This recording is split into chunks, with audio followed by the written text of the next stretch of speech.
All right, good afternoon, everybody. We will now bring the 9th of May Public Safety Meeting to order. And Councilmember Evans, Councilmember Fullerton, and Baldwin are both here.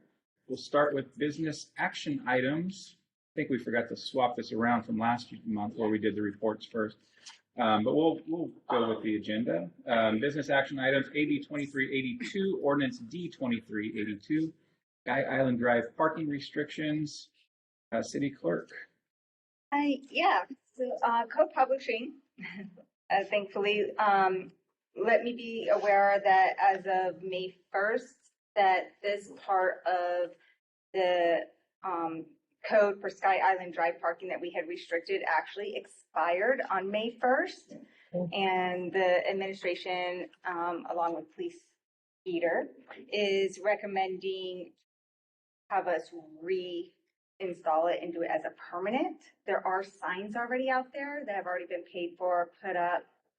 And this also gives the police the option to actually do something. It has improved since the signs have been up and the ordinance has been in place.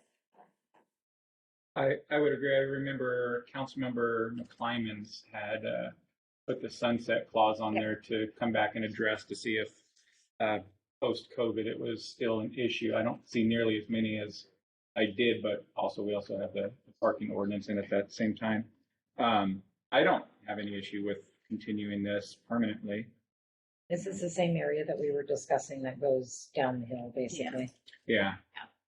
During COVID, when everything was closed, That's right, all the kids were just parking up there. I remember this. And I mean, besides the policing aspect of it, it's not intended to be a parkway or any sort of parking. So. It's great views of the sunset, but a lot of times people park on the I guess the east side of the road and they dart across Sky Island Drive there, and they're parking on the sidewalks and everything else before the signs were installed. And it has gotten much better. And the big problem we had was down below on 174th, that the road is actually closed down there, and that has helped tremendously, even though they still get around the barricades, but it has been much better. But yeah, it definitely is a safety issue. So we would support making this a permanent parking restriction. There's trash and everything too. Yeah, garbage everywhere. Yeah, so originally I was opposed because I'm guilty.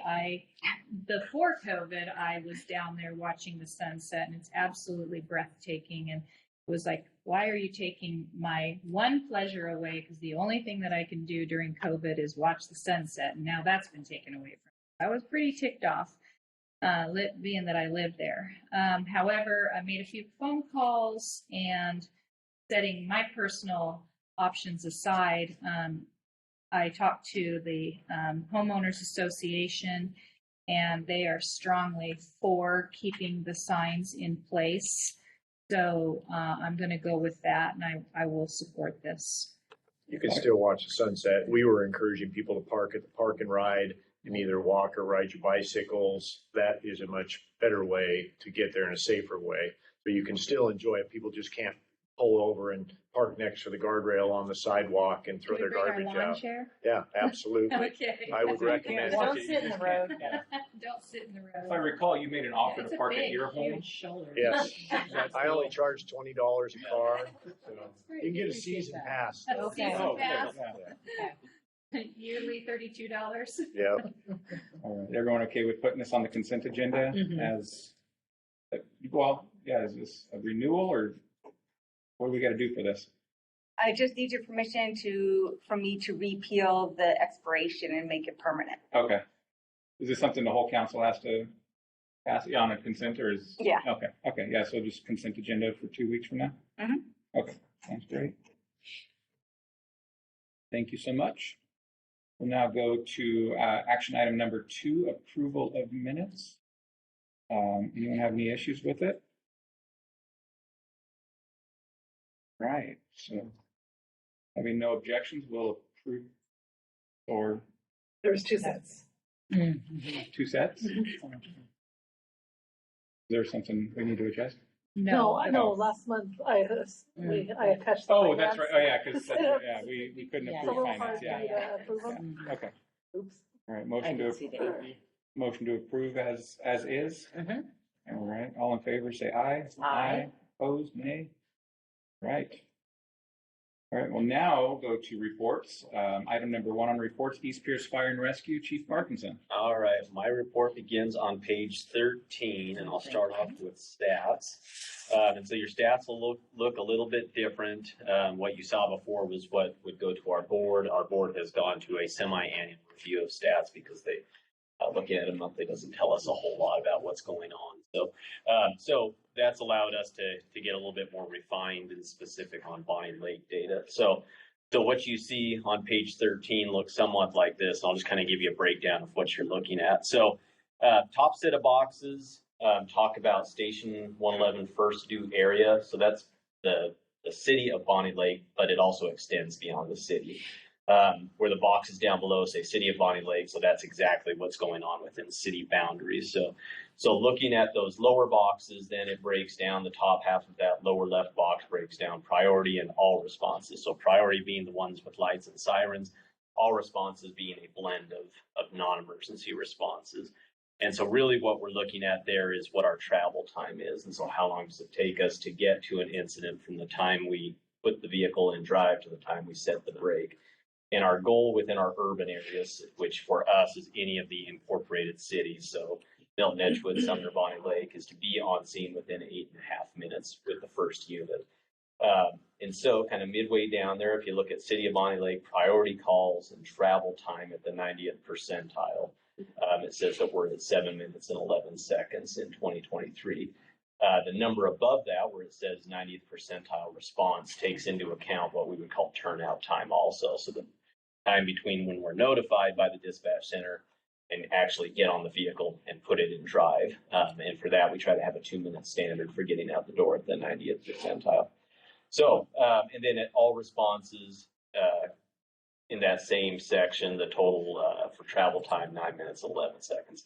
And again, if we're going without lights and sirens, we're stopping at every traffic light. If there's a traffic jam, we're stuck in that same traffic jam. So about half of our calls roughly are priority, and about the other half roughly then non-emergent in nature. And then the two boxes kind of off to the right side there just show what other units are predominantly coming in to handle calls, either in the Station 111 First Due area or in the city proper. So, and no big surprises there, just as we start to branch out, depending on what areas we're serving. Medic 112, which you'll see is kind of the third most common unit to come in, is the medic unit that's based out of Prairie Ridge. And then so on and so forth, goes out to the Foothill Station off 234th, and then starts to the bottom two units that are coming up the hill from Sumner Station 113. And then your upper right box there just specifically shows call volumes tied to Engine 111 and Medic 111 are the two units that are assigned to the Bonney Lake. And again, just kind of what we've seen throughout the year so far is just a slight downward tick in call volume. Again, I suspect the law of averages will catch up with us eventually. So I'm going to skip over page 14 because that's the same set of data, but it's specific for Sumner Public Safety. Chief, just a quick Yes, question sir. on page 13, the 50th percentile response. Yes. Do you have any reason for a 30% increase in that priority time? In which one? The 50th percentile on priority going from 615 to 804? Without digging farther into that, no. Okay. It may it's entirely possible that there's something quirky with how the data was pulled here, but That's what it looked like. there's a couple questions I have. This is pulling from a new data set that we have just started using the last year. So I will dig a little bit more into that and have a better answer for you next month. Okay. And then skipping over to page 15, this just shows the 5-year trend of where we're at with call volume. And then last page 16, just shows our typical breakout of incidents. Nothing unusual there, 75% medical, and then everything else kind of falling with that final 25%.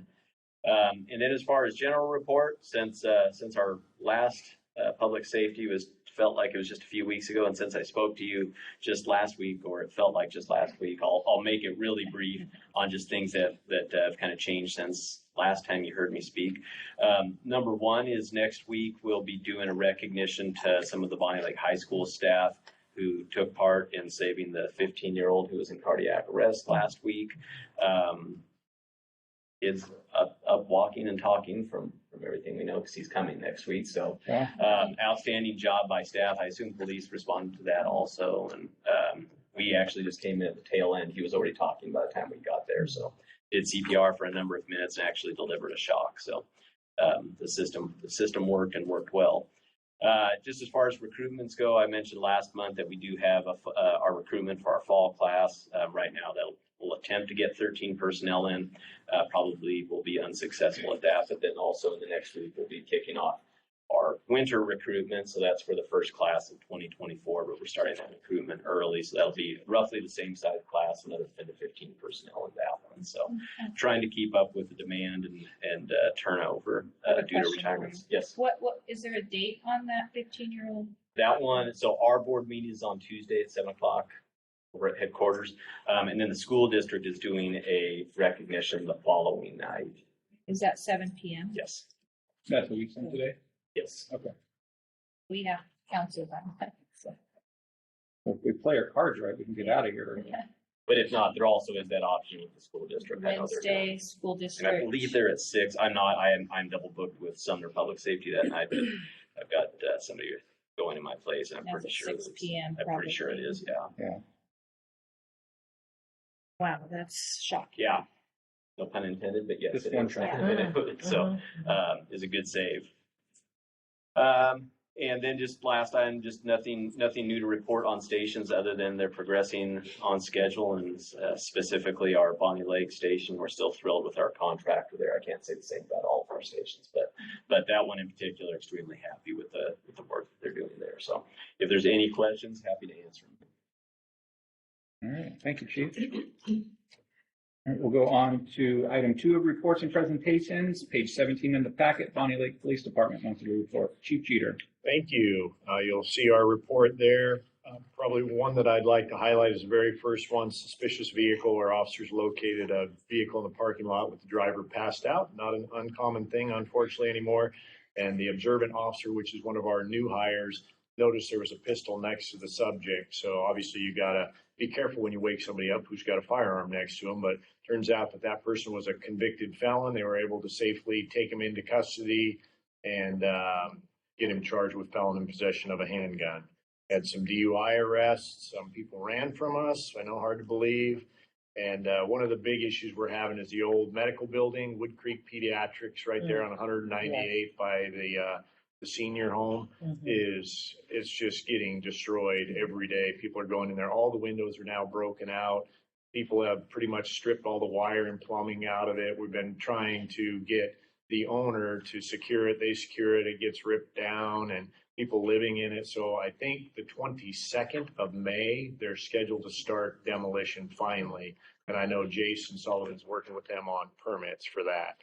So it'll be good to get rid of that. And I think they're going to expand the senior home. Isn't that correct, John? That was the plan.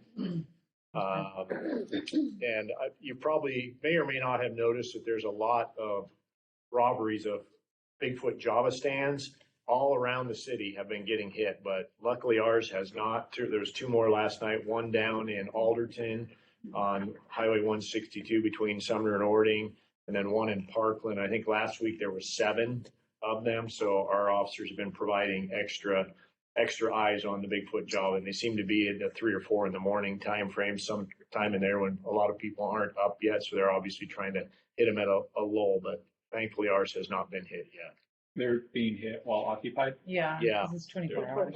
Yeah, they're Yeah. 24 hours. So they, the one down That's scary. in Alderton last night, I guess the guy climbed in through the window and the barista locked herself in the bathroom and they didn't get anything, but still scary stuff. It looks like the same suspect, at least last night, in the 2, and I'm sure the others are going to be connected too. You usually don't have a string of them that aren't connected. So I don't know why the fascination with Bigfoot, other than they're open 24 hours and they're one of the few, but seems to be they are on the target list. Is there a lot of cash there? No, one of I them wouldn't didn't think have any so. cash and Yeah. they stole the iPad. Oh, So, and then left. Who knows? iPad. Yeah. Yeah, Verizon will give you one for free. Were there, so there are cameras or there? There are. Yep. Okay. So they got video, of course, got a mask on and you Oh, can only okay. see the eyes. Yeah, and- yeah. Yeah. Okay. they got a decent description, a general description, but somebody will know who it is, and I think they may have gotten the vehicle too. As far as our stats, I think things are kind of normalizing for us. You'll see a lot of things are way down. Our burglaries are cut in half. Our thefts are cut in half. Motor vehicle thefts are slightly down. Destruction of property is up slightly over last year, but overall our incidents are just about cut in half from where we were last year. Our arrests are trending about the same, which is good. And what the downturn in calls, it's allowing our officers to go out there and be more proactive. So I think that's having a good impact on criminal activity, because a lot of times the officers will go out on foot patrol at our businesses and they either are deterring crime or they're actually intervening. Like last night, they were at Walmart, happened to walk in right in the middle of a shoplift. The person sees the officers and leaves the cart by the door and leaves. And turns out there was $400 or $500 worth of stuff in there. And I think Sunday at Target, they got somebody with $1,700 worth of merchandise.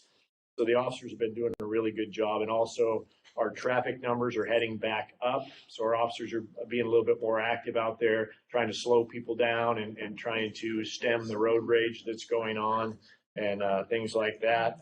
And our calls for service, you'll see, are down just about 2,000 from where we were last year.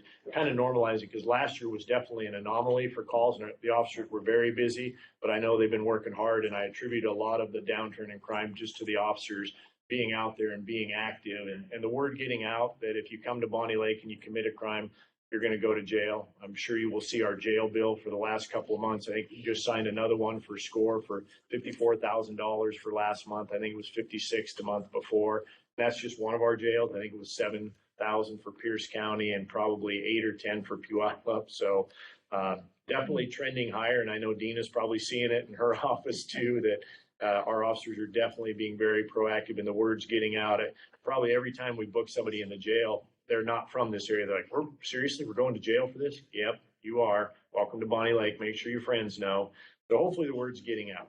Are there any questions on the report?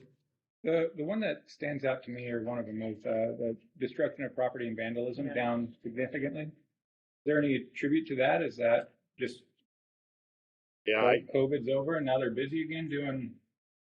Could be.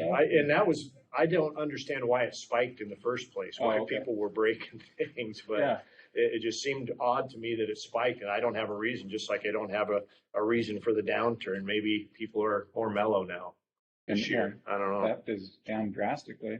Yeah, almost in half. All right. Anything else, Chief? I do have a couple FYI items if you want me to cover them now. Our Citizens Academy graduated a couple of weeks ago. Thank you, Councilmember Evans, for attending that. A great turnout. I think we had 18, so it was a good crowd and very engaged class. I think I mentioned that we had a citizen from the Ukraine that was there and another one from Mexico who wanted to get involved and learn about their police department, which I just applaud that very much. And everybody was very participative throughout the whole thing, and we just had a really good class. So we are planning another one for the spring of 24.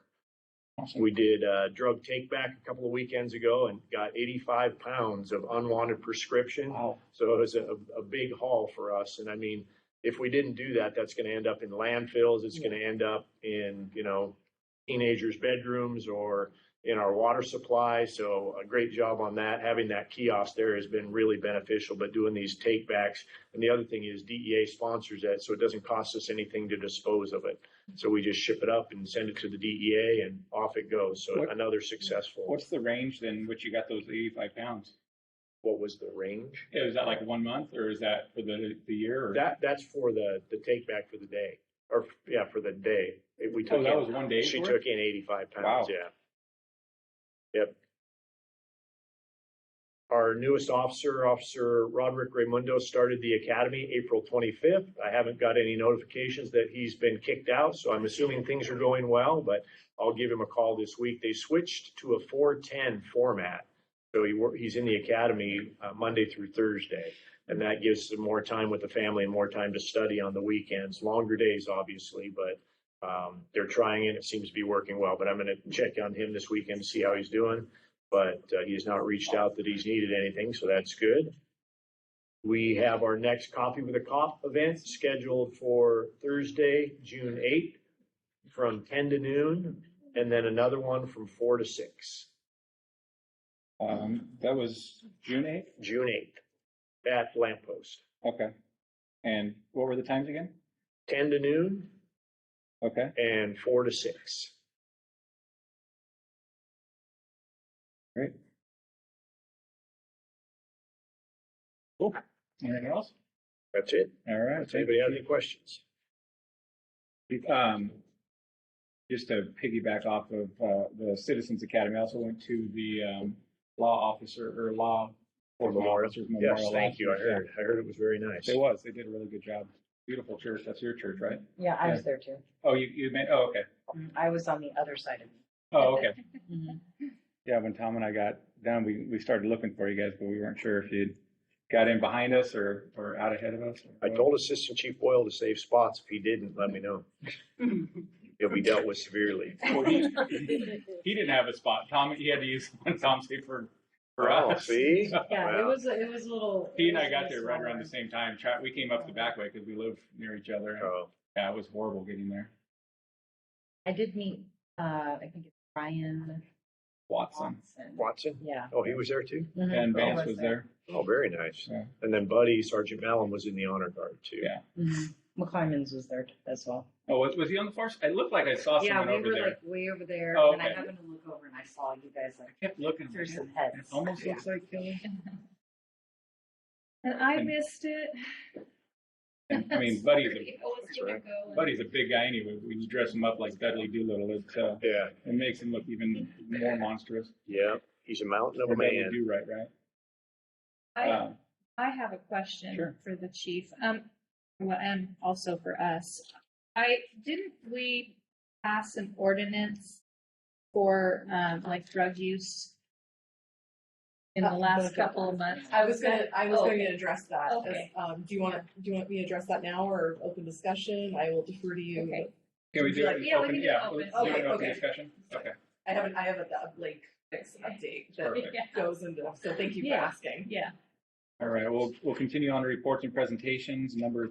Item number 3, Prosecutor's Office Monthly Report, page 23 in the packet. Awesome. Thank you, Councilmember Evans. So April was busy. We had a total of 342 court hearings. So that's cases that we appeared for on behalf of the city for in court.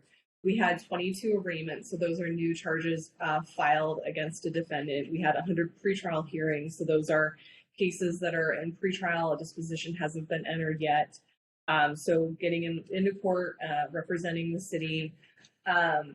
We provided 82 discovery packets to defense counsel in April. So we're still going through the backlog of getting the new public defender up to speed, getting him discovery. We also processed just over 14 hours of body worn camera that we provided to defense attorneys. So that's video footage from the officer's body worn camera that we provided.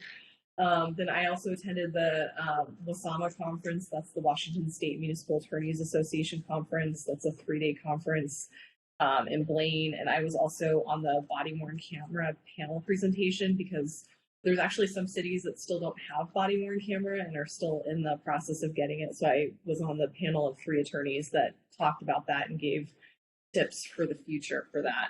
And then I did have a Blake update that I wanted to share during the open discussion. Okay. Portion. Good. Anything else? All right. Thank you.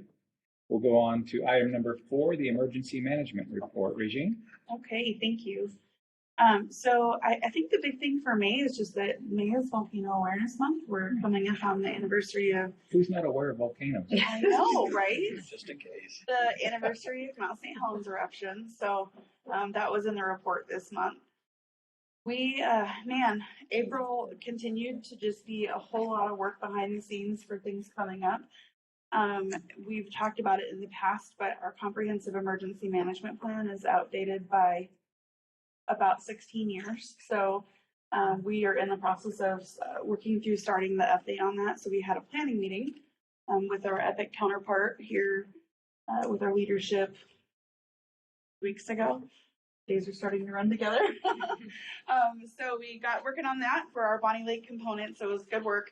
It led to some additional discussion that will be starting at our next meeting at the end of the month around identifying all of the city's critical infrastructure and aligning it with some processes and procedures post-disaster. So if we were to have an incident and we needed to do windshield surveys, meaning drive around and do, really quick damage assessments and then more detailed damage assessments, that we're identifying these damages at the right facilities and prioritizing accordingly. So we'll be working through that at the end of this month, but just a small piece for you.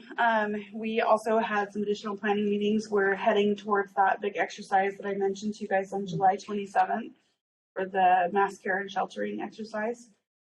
It looking like it's going to still be Sumner, Bonney Lake, and Buckley. I'm not sure that Carbondale and Wilkeson will still activate, but the three of us will. And this is like a part 2 to the Lahar. It's a kind of a result of that exercise. So the big question that came out of that one was, what do we do next? So if everyone evacuates up the hill, what do we do with all the people? And so the scenario won't be around a Lahar situation. It'll just be an evacuation type situation.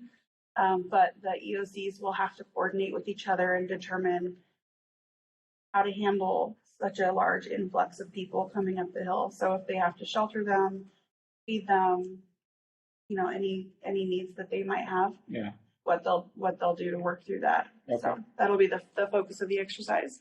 And it will be at the Public Services Center. So more information will come for you all, actually, because we're hoping to include a policy component. So stay tuned.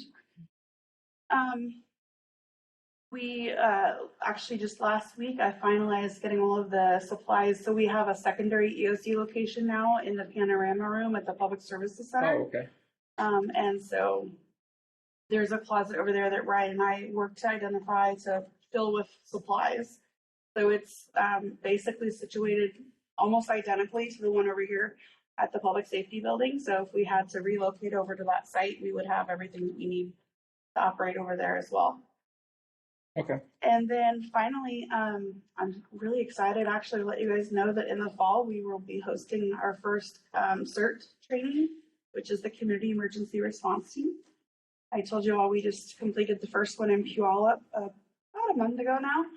And so in keeping with twice per year, we want to rotate them around the Epic area. And so it will be our turn come fall.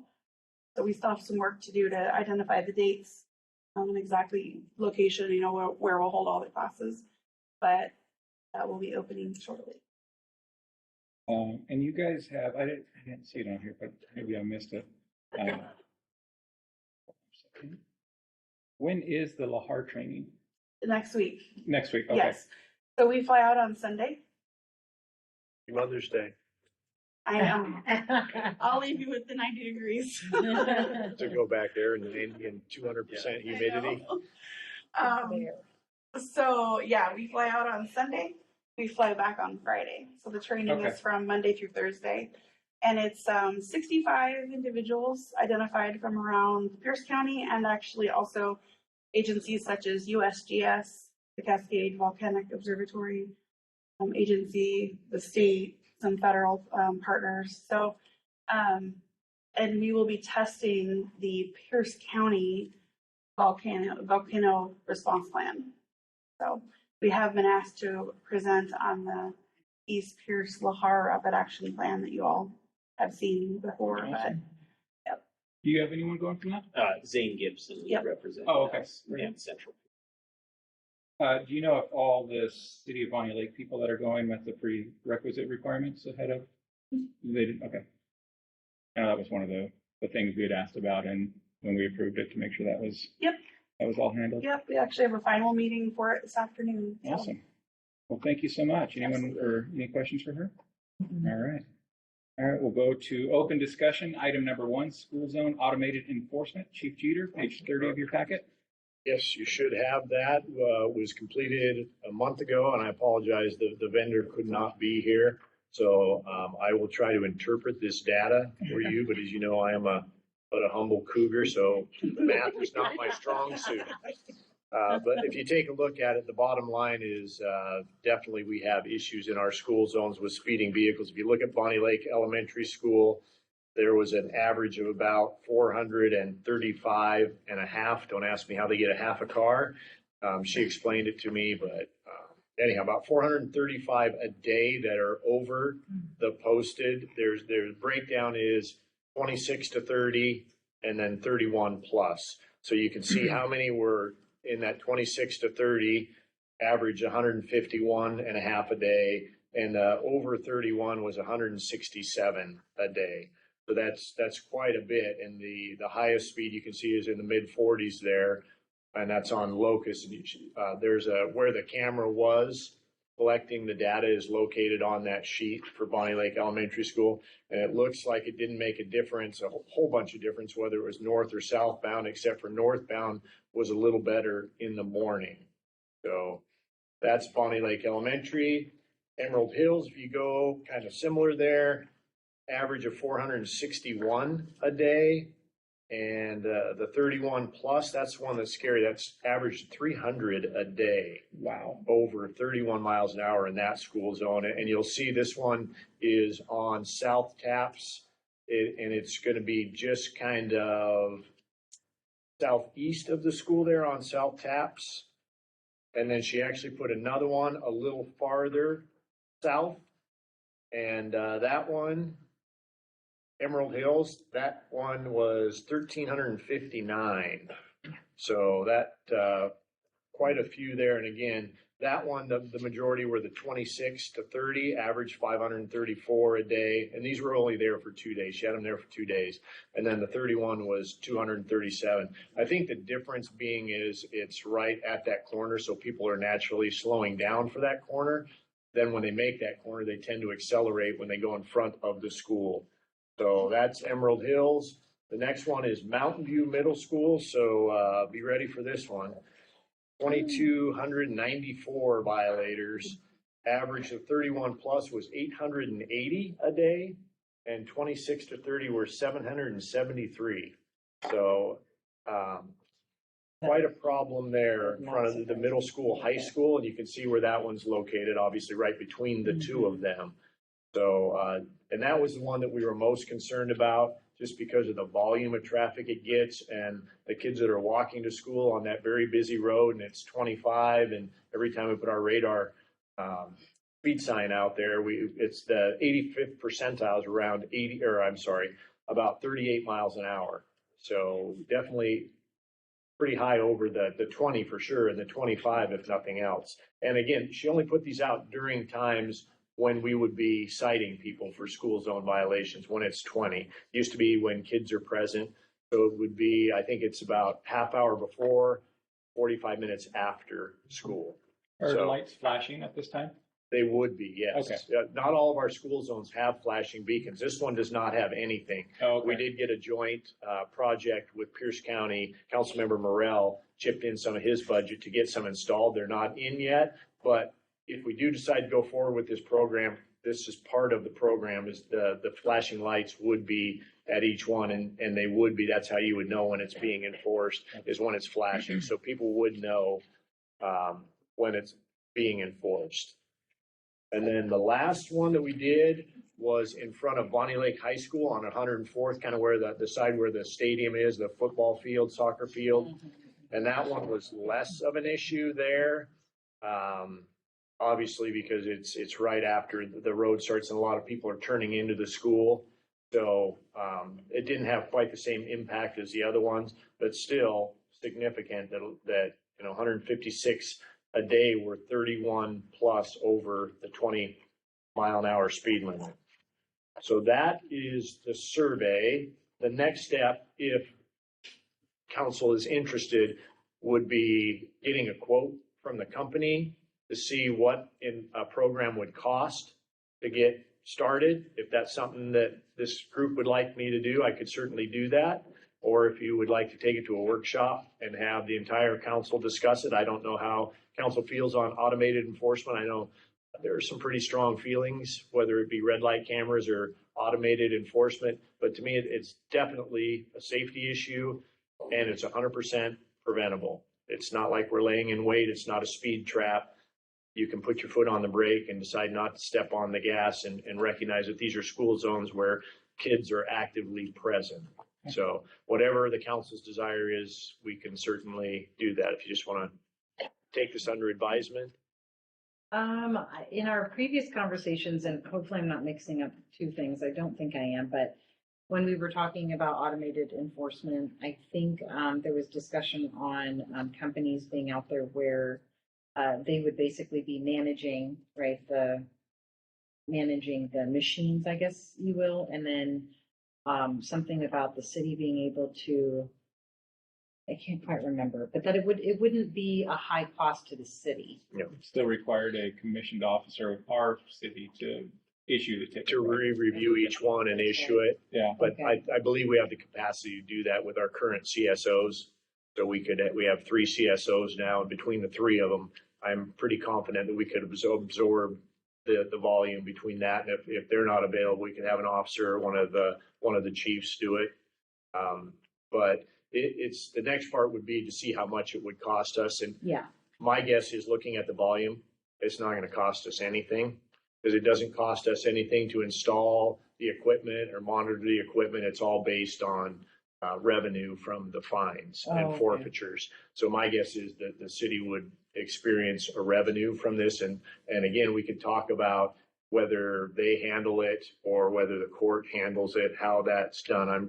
There are multi-levels of this program depending on what we want out of it. They can kind of tailor a program specific to us. Yeah, I had another question.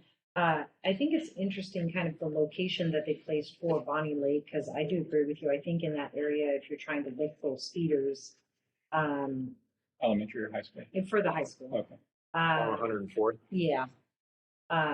In that one, you're right. They are turning into the school, and a lot of times they are slowing down in that area. I feel like the speeders are coming actually from the other direction, coming towards mine. I live right here. Yeah, and it's possible.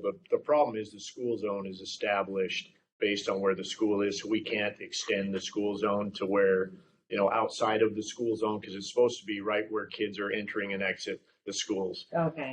There's a certain amount, and I'm not sure, Dean, I don't know if you know this. It's probably a Jason or a Doug question as far as the regulations on where you can have a school zone and where you can't in the distance. I think that's right. I think it's a certain amount of feet from the school. Well, it's at the school where I'm talking about. It's right across from. This is where the school zone is, though, is where she put the camera.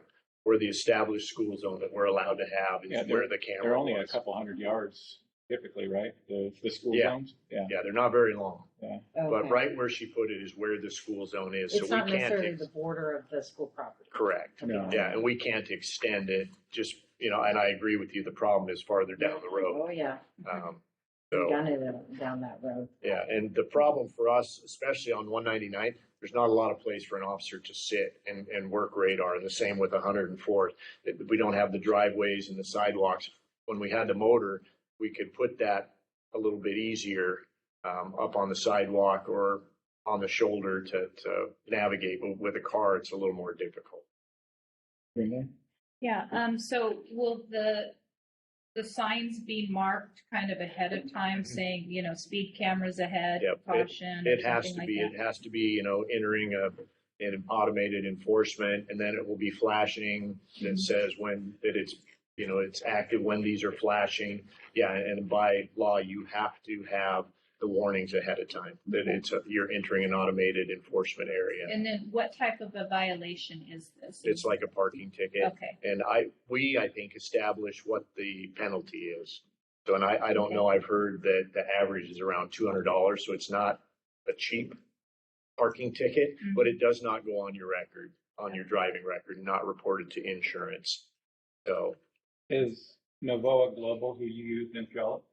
No. Okay. We use, and I didn't have school zone enforcement when I was there. We used ATS, I think, for our red light. I know DuPont, Kirkland, and maybe Sumner used Novoa Global. There's a lot of vendors out there. There's a light in Sumner? Excuse me? There's a light somewhere in Sumner? School zone. Like this? Yeah. Oh, I didn't know. I don't pass any in Sumner, so. Yeah, I think it's I recent. avoid the schools, but. And I don't know if it's even implemented yet. I know he was doing it, but Oh, okay. when I talked to Chief Morkey about it, he might have been still doing the study, but I know he's implementing it in Sumner. Oh, okay.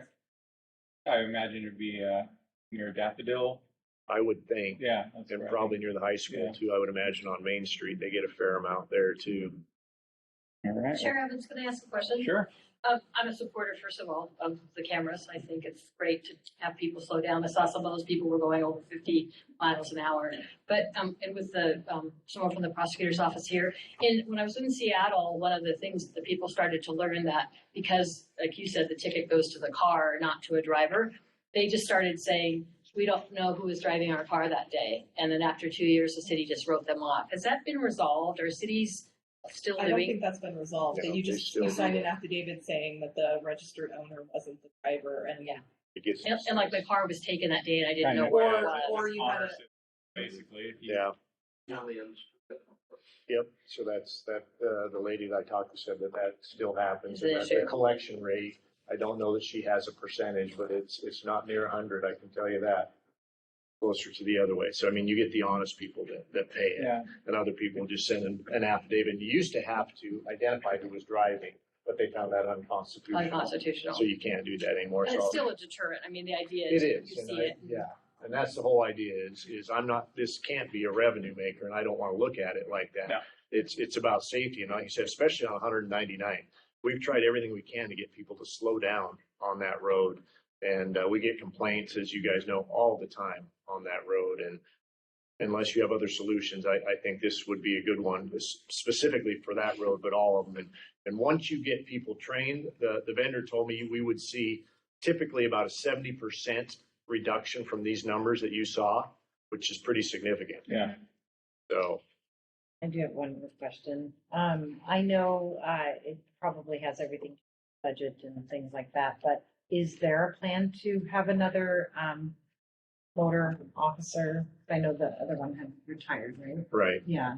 Then we tried to get another officer certified and he laid the bike down on his last day and injured himself and has since been promoted to sergeant. So, to get him off the bike. Yeah. The main thing is we have redeployed our traffic officers to handle calls because we've been so busy that we haven't been able to do that. But I would at some point like to have the option to have another motor officer because it really, when you get pulled over by a motor officer, you know you're getting a ticket. That's their job. I mean, it really does have a deterrent effect, especially if they don't know where that person is going to Yes. be. Right. So, That's true. and I know our motorcycle's a little bit old, so that would be something that we would have to look at is eventually replacing that. It doesn't get a lot of miles, but that would be something that we'd definitely be interested in bringing back. How do we, I guess, move forward in that in discussions and That would be an operational thing that I could talk to John about on how we would Okay. proceed. And if it's a budget thing, then we would come back to council with that. Okay. As far as this goes, you guys okay with chief proceeding with getting quotes? Yeah, Yeah. that'd be great. Think I'm we're okay- sorry. Okay with you proceeding to get quotes and then Sure. we can present it to council I can after do we get more data. Okay. All right, thank you. Before we get into all open discussion, let's slide back over for the Blake decision. Yeah, thank you, Councilmember Evans, and thank you, Councilmember Fullerton, for your question. So, to kind of give a summary, in 2021, the state Supreme Court decided State v. Blake, and that found that the drug possession law that we had on the books in Washington State was unconstitutional because it did not require the knowing element. The person in that case, Blake alleged that the drugs that were in the pants pockets were not her drugs. So, that law then became unconstitutional. The temporary fix that the state legislature did was that added the knowingly to it and also required that the person get 2 referrals. And then on the third time they're caught by law enforcement, they can be charged. However, this was a temporary fix. It expires on July 1st of 2023. The idea, I think, was that the state legislature would solve it during the 2023 session and pass a new law. That did not happen. The governor has called a special legislative session to begin on May 16th, 2023. It sounds like the hopes are that would address this. So if it's not solved at the state level on July 1st, drug possession would no longer be addressed at the state level and basically would be legally decriminalized and drug possession would be legal. So at that point, in order to get a law or an ordinance passed that would be effective July 1st, there's a requirement of basically it has to be passed by council at least 30 days ahead of time. So what I could do, and this would be my recommendation, would be that I could bring to council on May 23rd an ordinance that would make possession of a controlled substance a gross misdemeanor. It would add a new section to our. Because right now it's paraphernalia, right? Yeah, we have paraphernalia. So the code that was passed earlier, back in October, did not address drug possession. Gotcha. It addressed like public use, depositing of dangerous drugs or drug paraphernalia. It didn't actually address use because that was already addressed under the RCW at the state level, which we had basically adopted. So the recommendation would be for the May 23rd consent agenda to have an ordinance that would make drug possession a gross misdemeanor, creating a new section. Additionally, the movement statewide with the public use, it was originally, Kent did it this way, Bonney Lake did it this way, it was passed as a misdemeanor. The movement now is to make it a gross misdemeanor. That just makes the penalty more serious. It's not 90 days, it's 364 days in jail. It also helps for prioritizing defendants to get evaluations, or if there are drugs that need to be tested, they can get prioritized at a drug testing lab. Yes, ma'am. And also, don't we need to, when we're writing this, we need to keep possession and use and paraphernalia all need to be their own sentence, their own section. They would all be separate, and the possession would be knowingly. And we already have the public use on the books. It would just be changing it from a misdemeanor to a gross misdemeanor. But yes, they would all be completely separate. That was one of the concerns. Was at one point I think there was a draft in the legislature that combined the two, and that was one of the issues for why it didn't pass. So if the Blake thing does not continue, the going to classes was part of that, right? And that's expiring as well? Or treatment facility? Therapeutic court. So Yeah. therapeutic court would still exist, and there would be options for these people to get that are charged if they're amenable to treatment. Treatment would still be an option. For sure, but that treatment is currently an option, or is currently required because of what the legislature passed? No, it's typically a part of their, so under Blake, they would get 2 referrals to treatment, but they weren't really required to go to it. Okay, but is Blake expiring? Yes. So The temporary Blake fix is first. So the 2 referrals is gone. Okay, that's what I was getting Yeah, at. so they Okay. can straight out on the first one. Okay. I don't know what the state legislature is going to do on May Right. 16th. So, but if it continues the way it is, we could make it. Council could make it that it's a gross misdemeanor drug possession on the first one, not like baseball. You have to get caught Right, 2 times, and then yeah. finally on the 3rd one you're charged.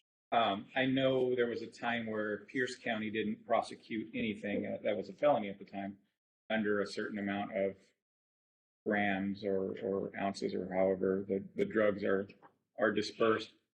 Is there a way for us to do a per gram or per ounce type of charge to? So the higher, the more penalty. Yeah. So if you have 10 grams, I don't know if that's a lot or not, but you have 10 charges. Just to, I know at any given point the max there's going to be 364 days, but I don't think you could do it as a per charge because there's we do it on water. We charge them how much they use. So, Usually when you have a higher weight, then we look at intent to distribute, which is a felony. Yeah. So we would be able to charge a felony if they're over a certain amount. Our officers are pretty good. If they've got a hefty bag full, that's not user amount. Okay. And they've got other things go with it, a scale and packaging material. So that's how we would elevate it, is if it's with intent to distribute, and we would look at the weight for that too. Okay. Is there a way we can set that intent to distribute on the lower side to get the felony charge? So, I mean, usually then you're looking at felony charges. The recommendation that a lot of cities are doing is they're just looking at possession. They're not looking at actual weight amounts unless it's like the chief said, you're looking at felony land versus. Yeah. What I'm trying to do is get them on as much as possible and get them off of our jail record costs. And put it back on the county where if it's a felony, that's a felony conviction at the county level, they're paying for the jail, right? Right. I mean, I can't guarantee that Pierce County would charge it though. Yeah, I mean, that's why you have the back option of the gross misdemeanor. You know, if you were to tag it to gross misdemeanors under 5, and they had, so you get them for that. And if they had 10, then it's a felony. If they choose not to, we've got a default back to a gross misdemeanor. Right. We can't in our code though write felony laws. No, what would the county consider a felony? I'd have to look up the exact amount, but usually it's a substantial amount. Okay, So I mean, it is in code, it's not. it would be in their RCW. code? Yeah. It's state. Yeah, The it's in the state state sets RCW. that. And Okay. right now, the only felony for drug possession is intent to deliver. And there's quantity along with other factors, like you said, packaging material, a scale of some sort. There has to be some things that would show that they are intending to distribute it other than just quantity. So yeah, Okay. that's the only felony we could charge right now. So it's either possession of any kind or with intent to distribute is then if we could move it up to a felony, but we wouldn't be able to say, 100 grams equals felony and under, that would be something the state would have. Okay. I just want to make sure that these things stick, and give the officers as much, Boy, I feel much better about it coming to Dina than I do the felony level, That's quite true, yeah. honestly. If you hear about this, Because I we'll mean, see them in a little bit. Yeah. We her and Judge Daniels are holding people accountable, so I That's feel good. much better having that ability, even though it's a gross misdemeanor. Yeah. And then having the carrot and the stick approach, I agree. I don't want to clog up jail for people with substance abuse issues. And if we could get them into treatment, that's the ultimate goal, is to get these people healthy and get them out of the system because they don't need to be there. And our officers have better things to do. But it's such a cyclical thing that I have much more confidence in our Okay. prosecutor holding people accountable than I do at the felony level. Perfect. Do we need to make a motion? Try to, I guess we got to really kind of wait for the legislature to kind of Well, decide, right? I was To get it. hoping She's putting it on. We they're need to going get to have it this done special on session on May May. 16th, but I'm hoping if you all are okay with it, Yeah. on May 23rd Yes. at the next council meeting, so Yeah. we can have the 30-day. It would be an ordinance doing two things. One is possession of a controlled substance would be a gross misdemeanor, and then so that would be a new section, and then public 9.13.04 which is already in Bonney Lake Code, public use of a controlled substance would be changed from a misdemeanor to a gross misdemeanor. So it'd be those two. And what about paraphernalia? We already have that. Yeah, is that a gross misdemeanor now? I'm pretty sure it's just a misdemeanor. can we make it a gross Yeah. misdemeanor? I mean, because if you have someone using, they have it, they have paraphernalia, and they're in possession, right? So that would be 3 potential gross misdemeanor charges on any given use. That seem. Yeah, I can tell you, we don't run into a lot of the use in public. Ours is more possession and paraphernalia. Okay. It's more citizens see the person using, but Yeah. we would have to send that to Dina and see if they would charge, because we have to witness it. We can't Yeah. charge them if we don't see it. So having all 3, I think, gives us the best option. And use versus consumption, there's a difference, right? Right, I mean, physically seeing someone right. hit it off a spoon versus waking up a guy that's Under clearly the influence. intoxicated with a gun next to him. Right. What was the charge on that? Can we do it? Besides, Felon in possession of a handgun. We That couldn't do was it. anything. We could give him a drug referral. yeah, That's the only thing we could do on the drug side of things is Could we put hand it him a on brochure. tonight's? And again, we've had this many people take If you wanna advantage of the discuss it, referrals that make sure we've given since Blake. But yeah, there was no, we couldn't have held him responsible for anything unless he was under the influence and tried to drive away. Then we could have got him for DUI. But as far as possession, nothing. But with this, you would be able to. Well, yeah, if he had, If he had the pills in his possession, which I believe this guy did. I think they got some fentanyl pills off of this Okay. person. So yes, if this ordinance Thought of was it in when I place, did. we could have held them accountable for it. Awesome. Yeah, let's move forward with that. Yeah, as we need to fast as move forward possible. as quick as possible because it expires, when does it expire? July 1st. Yeah, so once that expires, if we haven't made our own ordinances, then we might be They're running kind of, it for full issues on the 23rd, yes. knowing that that has to pass, because if you guys want any changes, it will not pass in time. Like, that is the last Yeah, one that you Make can it pass good. it. Well, we Special already session. discussed it at the workshop next week, and one of us could bring it up tonight. Also, just to kind of give everybody a heads up that it's coming down the, I can bring it up. Unless you because- can have it ready for discussion for next week, and I can hold it off, you getting it into me Yes. on Thursday. Yeah, so that way it would be on the agenda for the 16th. 16th, and we Yeah. could do it as discussion, Yeah, and then I can then do you can that. go right to Yeah. consent on the 23rd, and you know it's passing. Yeah, I can do that. Okay, So for right now, what I'm gonna prepare for the 16th would be possession of a controlled substance is a gross misdemeanor, new section in our code.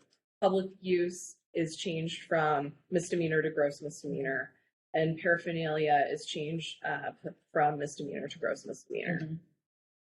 yes. And they're all gonna be separate line items. Yes, they are all a separate Yeah. section. There's something about like the prosecutors can't prosecute if they're like put together in the same sentence Yeah, or something. yeah, It it- makes it more difficult to convict.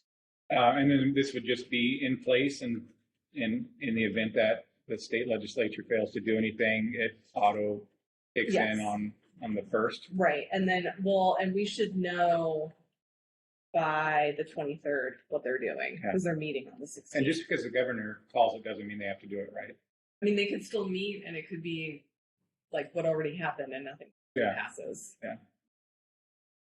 All right, great. Well, thank you so much. Anything else for open discussion? I have one more thing if nobody else has anything that I just remembered. Ryan Johnstone and I met with a parking vendor for Allen York Park for paid parking and for the reservation system. Thanks for turning us on to that. It's not the one that county uses, but we did find one that may integrate with the bollards. So okay. they're coming out, I believe, the first week in June, to June 1st, to see if it will integrate with the bollards. Then we would have the ability to put an arm at the Allen York boat launch 4 parking lot. So that way you would get a reservation, 26 a day. And then when you get there, you would have your reservation, you hit, and it would deactivate the bollards. Then when you go to park, you would click again and it would open the arm for you to come and go. But the arm may not happen this year because obviously there's not one there. Yeah. But if we are able to move to the reservation system, we can probably get rid of Pierce County security at both spots, which would save a ton of money. It'd cover the cost initially for the capital, yeah. Yes, so Ryan, I know, is putting that on the fast track. In addition to looking at paid parking for the whole complex. It's a pretty good system with a QR code and looks pretty intuitive. They work with a lot of people. I'm real excited about it. Yeah. So I'm hoping that would be something that we could do this year, because again, as much as I appreciate Pierce County security, I know the first hot day that we're probably not going to get one to show up for either the boat launch or which is going to cause massive problems. So if we could move to the reservation system and move all the city passes to that reservation system, so you would have to have a reservation to park, and we would only give out 26 a day. This system would do that. And if somebody cancels a reservation, there's a waiting list, and that first person would be notified via text or email that, hey, a spot's opened up. If you want it, it's yours. And you have a certain time to act on it, and it would manage that whole thing for us. So we wouldn't have to do that. And then the officers would be able to log on to the program and drive through and run a license plate and see if they have made a reservation. So it looks like a really good solution. So I'm hoping that it will integrate with the ballers and we can maybe do that this year. And the other thing I know, Ryan mentioned to me that the costs for turning Ball Field 4 into more boat trailer parking is looking like it's heading north of $750,000. So, definitely something that council's gonna need to chat about, and I would suggest we see how 26 goes this year and limit it to city residents only. And, maybe that's what happens until demolition's done at the Public Works Yard and see if we can fit more in, but just my suggestion. I just wanted to make a comment on just thank you so much to Jeff and Nancy for feedback on that, and thank you so much for just acting on just the information that they gave you. I think that's just another testament how important it is to just get suggestions from the public when they just know it was such a good idea, very intuitive, and so I'm hoping we have some success with it. Yeah, I do too. So It I sounds appreciate that. it would be very helpful. Like I Yeah. said, takes the human element out of it, which, has probably the most room for error. Yeah. But yes. And then I did get photos from Nancy, I believe, and I'm looking at all of the cars parking in the.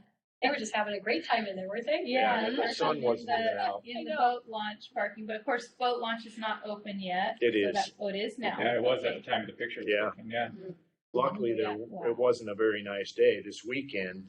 Yeah. And Yeah. Pierce County Security's not gonna be there. So we're gonna have our officers try to set the tone early in the morning and, try to manage that. And by the time the hot weather starts, Little League will be over, so the use of ball field 4 will be gone, but you're still gonna have people using the grassy area, the beach area, parking in there just because they don't wanna walk.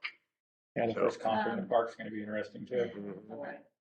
We Yeah. usually park in the back ball field for during bigger concerts. Yeah, and I talked to Ryan about getting bright colored sandwich boards that say boat trailer parking Yeah, only. He said it's signed and they have put them out there and people just don't care. So how can we handle that? What are we gonna do about that? Ticketing and impounding if we have to. Okay. That's what we normally do is, and again, usually once the tow truck shows up, people get real motivated to move their cars. And we make announcements, of course. We'll go to the ball field if that's where we think they are. And hey, you got X amount of time to move your vehicles, or go to the beach. The officers get on their PA because we get that along Bonney Lake Boulevard all the time, and we'll give them a certain amount of time. And if they don't move, usually we get pretty good compliance. But yeah, we're real popular on those days. I'll bet. Yeah. I'm willing to bet if we bought a tow truck at auction for $4 or $5 grand and just Just about to say parked that. it out I there. was just about to say that. Didn't even do anything but move it every Yeah. day. Got the light flashing on top. Yeah. We belong to a dog club, and we rent the Puyallup Fair twice a year, and it's an issue. The people who own the dogs, they want to park inside, and the fair wants to limit, obviously, Yeah. the people inside where the people are moving. So that's what one of the suggestions we had is just park the tow truck as they're driving through the gate. If they know it's right there, Mm-hmm. they're gonna be apt not to feed their 15 minutes of unload. Yeah, Jeff. I got three things. First of all, the sign is up that we requested in October 2 years ago. And it's a very good sign. Compliments to Ryan Johnstone. He did a great job with that with the help of the city attorney and the police chief. Chief mentioned that the company that originally installed the bollard, Ryan let me know that they're coming out on June 1st to see about restoring that system. I think it's going to be a challenge because I think some of the hardware's been changed. And finally, thank you to our council members for keeping us informed. We weren't able to go to that planning session when they talked about the alternative park designs down there. My compliments to the city for going after that. I think you have some really good concepts to deal with. It's a shame that you didn't have that concept done like 4 or 5 years ago when real estate was available, the ball field wasn't there. But now, you have some long-term alternatives to work forward. And again, my recommendation is to follow up on that with moving forward with selecting one of those alternatives or putting all three of them in the comprehensive plan with the preferred alternative. So amend the comprehensive plan so you have continuity going forward. They'll survive individual terms on the council, but some really good movements. And thanks, Chief, for working with Brian and trying to make, it doesn't affect us. It affects the community. And we see the effect on the community and the bad vibes that we get from the community that's out there. There's over 4,000 members now of the Lake Taps Voters Group. just on Facebook, and they are noisy and nasty and some other things, but it's a great resource. This is a great resource for this community and how you manage it going forward. Two more things. The lake will go to its maximum level of 543 feet of water on Thursday. So they're probably moving water into the lake right now, which will really take it up. It'll be up at the top of some docks. And then tomorrow, up at the middle school on North Taps Elementary. North Taps Elementary, there's a meeting. Cascade Water Alliance will be there to present. And there's a lot of contentious issues going on lake management, but they listen, they come every year, and it's a good meeting to make if you can. Who puts on the meeting? Cascade Water Oh, Alliance, they it's do their it annual themselves. meeting that they meet with the community once Oh, a year okay. to kind of say, here's what we're doing. And one of the things you might be aware of is that one of the biggest issues I think is going to come up, which did last year too, is milfoil. I don't know, I'm sure you're aware of how much milfoil there is in the lake. And Cascade has made it clear, but the people don't listen, that they are not responsible for the milfoil in the lake. They do have a limited budget of about 150 to 200,000 that they treat, but it's not anywhere near what it needs to be, and it's just exploding. And what Cascade explains is that when it was a reservoir where water was moving through continually, it was more murky, it was colder, and now that it's truly a lake, for the months in the summer, once it gets filled up, it's clear, and the clear water feeds the aquatic growth, along with people allowing their sprinkler systems or dumping their grass clippings in the lake to fertilize the growth of it. And it's just the people on the cove that's over on the backside of Snag, that along 214, some of those people can't even get out of their docks because the milfoil is so thick. Jeff got caught last year, first part of the year with his jet ski. It got caught around his prop, and they can't even get out. So it's a big issue, and one of the proposals that Cascade made, or they just kind of gave some options, was to go to the city and the county and ask for some help, because there are people, on the lake who pay a higher property tax because of being on the waterfront, and see if they could help. He also talked to us about forming some kind of huge, not an LID, but similar to that, where people could even be assessed, or forming some kind of an association where people voluntarily contribute to help with the treatment. Yeah. When is the meeting again, you said? Tomorrow, 6 to 8 at North Taps Elementary. Is there a way that we could maybe get Cascade to come to like a workshop or something and Come talk. speak to the council directly? I'm sure Cascade would be willing to do that. They're very proactive.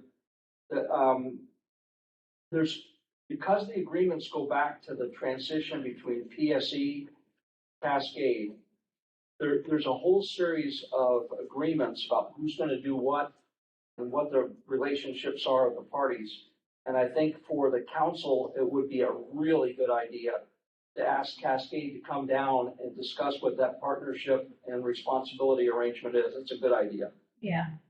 I think it would be easier because when we're outside of council, we can only have a certain amount of council members show up, but if we Well, can then have everybody them would come, come. then everybody can be present and we can all hear what they have to say. And I don't know if we're gonna probably need to have the attorneys, can't even say it right now, be present, so that if there is like a past agreement or something that needs to be re-looked at, then we can kind of get the attorneys on that as well. Are you attending that meeting tomorrow by chance? We'll be there tomorrow, yeah. Is there a way that you can email us a contact person there? Yes, I'm seeing multiple contacts. I So. have. Yeah. I have I the can, actual contract with. Oh, no kidding. Okay, yeah, because I'm seeing a lot of names. Yeah, they have, you want the public communications person, and I'm trying to remember off the top of my head what her Okay. name is. We deal mostly with operations manager, Joe Mickelson, but they do have a communications person, Okay. and she's pretty good. And they have, if it's like last year, there'll probably be about 6 or 7 experts there. They have people who understand aquatic growth, who understand water, and they're able to answer a lot of the questions people have. But sometimes, as you know, people, doesn't matter what they hear, they want a different answer. But a lot of people have actually said that they're willing to pay to help with the treatment, for that. Sounds good. And if I can ask one more question, I mean, we're talking about the lake. It's gonna be warm this weekend. Is the Marine Service unit gonna be out? We hope so. Okay. We're trying to staff it both Saturday and Sunday, but it's, we're hoping people are available on Mother's Day. Okay. Good luck Yeah. with that. We're going to London. Yeah, good choice. I'll One, volunteer for that. yeah, we'll Can I put ride you on and there float? on the water cannon. One more thing I forgot that sparked my memory about water. We brought back our water safety program for the schools. So we're wrapping that up in the next couple of weeks, but we'll hit every school in the Sumner and Derringer School District on water safety. So we got a couple more of those to do, but we haven't done that since COVID. Yeah, my daughter came and said, I got to meet Officer Graham, and Darren was there, so she got to hang out with them. So that was cool. All right. There's no other discussion. We will adjourn. Thank you, everybody. Thank you. Yes, sir. Can you send a rep up to that? Yeah, we'll have Assistant Chief